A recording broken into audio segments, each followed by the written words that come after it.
Alhamdulillahi Rabbil Alamin.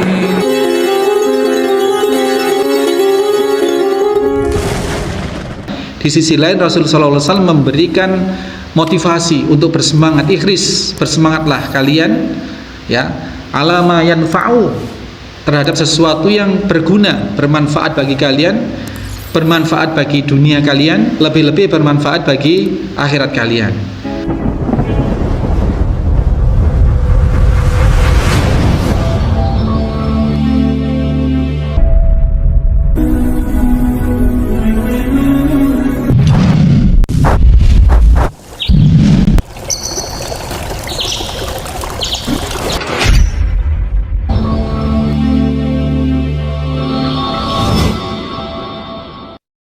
Bismillahirrahmanirrahim. Assalamualaikum warahmatullahi wabarakatuh. Innal hamdalillah nahmaduhu wa nasta'inuhu wa nastaghfiruh wa na'udzubillahi min shururi anfusina wa min sayyiati a'malina. May yahdihillahu fala mudhillalah wa may yudlil fala hadiyalah. Asyhadu an la ilaha illallah wahdahu la syarikalah. Asyhadu anna Muhammadan abduhu wa rasuluhu la nabiyya ba'dah. Allahumma salli wa sallim wa barik ala Muhammadin wa ala alihi wa sahbihi wa ba'd. Bapak-bapak, ibu-ibu, hadirin hadirat jamaah Masjid Al-Muslimun Curah Jeru Panji Situbondo rahimani wa rahimakumullah, serta segenap yang mendengarkan atau menyimak kajian ini dimanapun rahimani wa rahimakumullah. Ini di ujung surat Al-Furqan ayat 72 dinyatakan oleh Allah Subhanahu wa taala, wa idza marru lahwi marru kiraman. Apabila seseorang menemui sesuatu yang sia-sia, maka dia akan berlalu atau mengabaikan dalam rangka dia memperoleh kemuliaan atau menjaga harkat martabatnya di sisi Allah Subhanahu wa taala. Kita lewat alun-alun misalkan, Pak. Di sana ada rame-rame konser misalnya. Nah, ini sesuatu yang tidak bermanfaat. Nah, di antara indikator atau ciri dari kebaikan Islam seseorang itu seperti apa responnya terhadap sesuatu yang tidak bermanfaat itu. Kalau dia masih beriktikad untuk menghampiri, untuk sekedar melihat misalkan, ya ini sesuatu yang sudah yang tidak bermanfaat. Semakin baik Islam seseorang, almar'u min husni mar'i, min husni mar'i. Husni itu kebaikan, kebaikan dari seseorang. Min husni mar'i Islam, kebaikan Islam seseorang itu ditinjau dari seberapa respon dia terhadap sesuatu yang tidak bermanfaat. Ada rame-rame di pasar, Pak, ada orang tengkar misalkan, pembeli, pedagang sama penjual. Woi padu, salah paham padu gini, ngerubung orang-orang. Ngerubung orang-orang, nolong enggak, misain enggak, ya, mendamaikan enggak gitu. Terus apa gitu. Atau di jalan raya yang sering kita temui, ada kecelakaan atau apa itu, berhenti, Pak, tapi ngenolongin juga enggak gitu. Berupaya memberikan apalah enggak, ya cuman pengen aja ngerubung, kepo namanya, kepo. Nah, di dunia apa IT sekarang ada SW apa itu, status WhatsApp. Di antara ciri orang yang kepo itu adalah buka-buka status orang itu, atau dalam Facebook misalkan buka beranda orang. Nah, seperti itu. Jadi ini merupakan patokan-patokan bagaimana seseorang itu berkualitas di dalam Islam. Kalaupun dia TikToker, kalaupun dia YouTuber, kalaupun dia Instagramer gitu ya. Apa yang ditayangkan dia, apa yang dibuat dia, konten apa yang dibuat dia, begitu. Kalau dia kontennya ini bermanfaat, orang begitu melihat ada muatan manfaat di situ, manfaat untuk dunia, untuk akhiratnya, itu bagus. Maka teknologi itu seperti halnya mata pisau. Kalau digunakan untuk ngiris masakan, dimasak bermanfaat. Kalau digunakan untuk baca orang ya celaka begitu. Nah, dalam konten-konten itu juga banyak, Pak.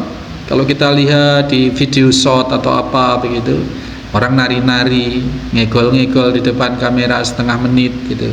Ada yang apa gimana? Itu sudah viral apa gimana? Coba lihat saya. Gini-gini itu apa? Hah? Ya gitulah. Nggak paham saya. Tapi saya lihat kok seragam gitu. Si A melakukan itu, nanti di si B. Berarti kan memang ada semacam aturannya itu. Gini, memang gitu ya.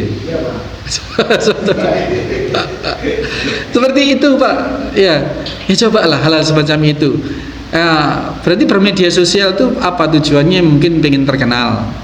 Padahal dalam Islam kalau pengen terkenal gampang, apa? Kencingi air zam-zam. Terkenal sudah langsung, sudah sak dunia Pak. Karena gila gitu. Nah di media sosial itu kalau kita lihat di YouTube, di Instagram, di Facebook, di TikTok itu, sebab sekarang orang makan kodok.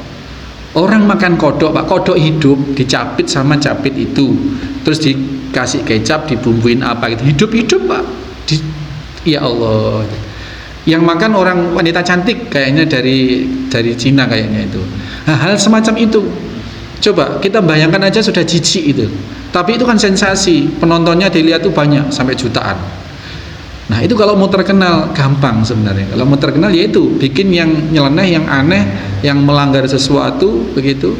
Atau kalau dalam sisi susila misalkan ya melanggar kesusilaan ya, yang telanjang-telanjang, yang apa begitu. Ya ini sesuatu yang tidak bermanfaat. Sesuatu yang sangat-sangat dan bagi orang yang memiliki kualifikasi atau kualitas keislaman yang baik, hal-hal semacam ini dijauhi Pak, dijauhi. Tidak saja yang melakukan itu tidak melakukan, boro-boro mau melakukan gitu, melihat saja dalam hatinya menolak begitu, menolak. Dan tidak kepikiran untuk juga melakukan dan menyukai seperti itu. Gampangannya kalau di media sosial tidak akan like yang seperti itu. Di media sosial kan pasti ada Pak ya, jempol itu, like gitu. Lah orang yang memiliki kualitas keislaman yang memadai, pasti dia tidak akan like yang seperti itu, tidak suka. Kalau kita tarik dalam hukum dasar di dalam Islam itu kan, apabila melihat satu kemunkaran, yang pertama kalau bisa mengubah dengan tangan, dengan kekuasaan. Loh kalau kita presiden misalkan, atau pemerintah atau kementerian info digi gitu, ya harus dilarang seperti itu kalau punya kekuasaan.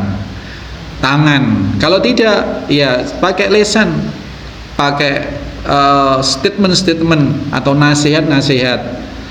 Kalau kita tidak mampu, tidak punya kapasitas untuk itu, ya mengubah kemungkaran dengan hati. Dengan hati itu artinya tidak sepakat dengan itu, dan juga tidak menyerujui itu, tidak melike seperti itu, tidak menyukai seperti itu, dan mengingkari hatinya itu seperti hal yang seperti itu. Ini selemah-lemah iman. Nah kalau untuk yang taraf selemah-lemah iman saja kita tidak mampu melakukan, yakni kita masih mengendorse, kita masih menyukai seperti itu, berarti apalagi, kualitas apalagi yang ada pada diri kita itu Bapak Ibu sekalian. Kita orang Islam, kita orang berusaha untuk beribadah, tapi terhadap kemungkaran kita tidak mengingkari. Nah ini seperti apa sudah kualitasnya ini seperti apa? Sangat perlu dipertanyakan. Nabi SAW di dalam menanggapi atau di dalam masalah hal ini memberikan, dalam hadis yang lain memberikan satu perintah kepada kita, ihris alama yanfa'u, bersemangatlah kalian terhadap sesuatu yang bermanfaat bagi kalian. Jadi di satu sisi Rasul sallallahu alaihi wasallam memberikan definisi min husnil islami mar'in, sesuatu yang tidak bermanfaat itu salah satu ciri kebaikan Islam seseorang. Di sisi lain Rasul sallallahu alaihi wasallam memberikan motivasi untuk bersemangat, ikhris, bersemangatlah kalian ya, alama yanfa'u, terhadap sesuatu yang berguna, bermanfaat bagi kalian, bermanfaat bagi dunia kalian, lebih-lebih bermanfaat bagi akhirat kalian. Jadi di satu sisi yang negatif disorotin untuk ditinggalkan, di satu sisi, di sisi lain Rasul mendorong untuk melakukan sesuatu yang baik, yang merupakan antitesa dari perbuatan kesia-siaan. Terhadap yang sia-sia saja kita diperintahkan untuk meninggalkan, kemudian terhadap yang menguntungkan kita diminta untuk bersemangat, Dari sini Bapak Ibu sekalian, jamaah yang dirahmati oleh Allah Subhanahu wa taala, ada satu himbauan akidah dalam hal akidah, bahwasanya wajib bagi kita untuk meninggalkan sesuatu yang dilarang. Yang dilarang oleh Allah wajib kita tinggalkan. Sudah sering kita bahas bahwa untuk meninggalkan yang dilarang itu tidak ada keringanan, karena sifatnya hanya meninggalkan. Kita contohkan batu. Ada batu 10 kilo di depan kita. Kalau kita menyuruh orang atau membuat sayembara, ayo siapa yang bisa mengangkat, kita kasih hadiah. Ini pesertanya pasti akan terkualifikasi. Ada yang mampu, ada yang tidak mampu. Tapi kalau perintahnya itu, ini batu 10 kilo, ayo orang segini banyak ini, jangan ada yang mengangkat. Bisa. Semuanya pasti bisa, karena perintahnya untuk tidak melakukan. Asalkan tidak maju ke depan, memegang batu dan mengangkat, selesai. Tetapi untuk melaksanakan perintah, pasti harus maju, harus ngangkat. Dan itu ada orang yang mampu, ada yang tidak mampu. Tapi untuk sesuatu yang sifatnya meninggalkan, ini sudah diukur oleh Allah, pasti semua mampu. Karena tidak usah melakukan, tidak usah mabuk misalkan. Ya sudah, punya uang, tidak usah berangkat ke toko minuman keras, nggak usah beli minuman keras, nggak usah buka tutup botolnya, nggak usah kemudian diminum. Kan kalau diam di rumah selesai itu Pak, tidak usah kemana-mana, tidak usah ke toko minuman keras. Nah, artinya perintah untuk meninggalkan larangan, anjuran untuk meninggalkan larangan, ini semua orang dipastikan bisa. Hanya perkaranya adalah mau atau tidak mau. Itu ya. Jadi untuk meninggalkan sesuatu yang dilarang ini tidak ada rukhsah seluruhnya. Tetapi kalau untuk melakukan yang diperintah, itu berlaku hukum istato'a, berlaku semaksimal yang dimampu. Ibadah haji misalkan, hanya bagi yang mampu uangnya, mampu fisiknya, mampu antriannya sudah masuk apa belum begitu. Nah, sekarang ini susah Pak, semuanya mampu, sehat-sehat semua, negara aman, antriannya masih diserobot orang Pak, yang harusnya bisa maju karena jatahnya diambil untuk dijual, ya, dijual ke yang lebih mahal, ya diambil oleh orang yang lebih mahal.